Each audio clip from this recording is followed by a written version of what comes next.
मैं आलोक निगम brain power से। आज मैं आपको बताने वाला हूं कि हमें DMIT टेस्ट के द्वारा बच्चों के लिए क्या पता चलता है और प्रोफेशनल्स के लिए किस तरह ये यूजफुल होता है।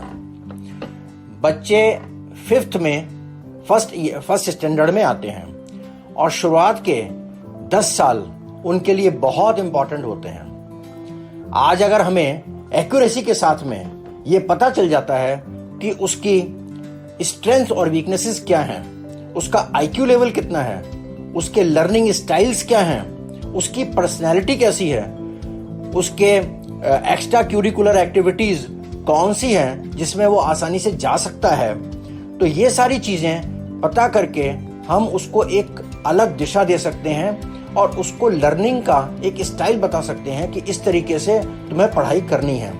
बेसिकली इंडिया के अंदर क्या होता है कि हमें सारे बच्चे एक ही क्लास में रख दिए जाते हैं और उसके बाद में ये आइडेंटिफाई नहीं कर पाते हम कि बच्चा क्यों नहीं पढ़ रहा है, क्यों सीख नहीं रहा है। जब दूसरे बच्चे उसी क्लास के जो टीचर बताती है उसको आसानी से सीख लेते हैं, तो ये बच्चा क्यों नहीं सीख रहा है, क्यों पीछे है। लर्निंग के कई स्टाइल होते हैं। फॉरेन कंट्रीज में इसके ऊपर में बहुत रिसर्च करी गई है। कुछ बच्चे आप देख के, उनको विजुअल कहते हैं, देख के सुनते हैं, समझते हैं चीज़ों को। कुछ अपने हाथ से करके सीखते हैं, उनको काइनेस्थेटिक कहते हैं। और कुछ होते हैं जो ऑडियो के थ्रू सुनते हैं। अगर सुन लेते हैं तो एक बार उनके दिमाग में चीज़ें जम जाती हैं। अगर हमें ये स्टार्टिंग से ही पता चल जाता है तो हम काफ़ी ध्यान देते हैं बच्चों की लर्निंग के लिए कि किस तरीके से वो सीखेगा।